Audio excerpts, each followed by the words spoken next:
মানুষ ভালো বা খারাপ হয় না। কারোর জন্য মনে রাগ পুষে রাখা বা গ্লানি পুষে রাখা সেটা টেকনিক্যালি ভুল। মানুষই তো নেই, তাহলে তাদের ওপর রাগ কিভাবে করবে? মানুষ হয় না, প্রসেসেস হয়, তাদের কন্ডিশনিং হয়ে থাকে। আমাদেরও কন্ডিশনিং হয়ে থাকে। যাদের কন্ডিশনিং আমাদের কন্ডিশনিংয়ের সাথে কোনোভাবে মিলে যায় তাদের আমরা ভালো লোক বলি, আর যাদের মেলে না তাদের আমরা খারাপ লোক বলি। কোনটা ভালো কোনটা খারাপ কেউই হয় না।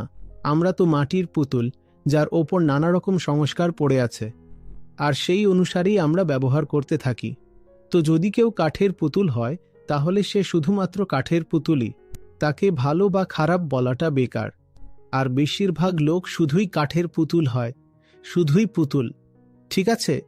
তাহলে তাদের ওপর অত রাগ কি করে করবে? আপনাকে এটা বলতে হবে, এই বেচারা আর কি বা করতে পারে? কারণ জীবনে একটাই মাত্র যে কাজটা করার যোগ্য ছিল সেটা তো সে করেনি। সেটা কি ছিল? সেটা হলো কাঠের পুতুল থেকে মানুষ হয়ে ওঠা।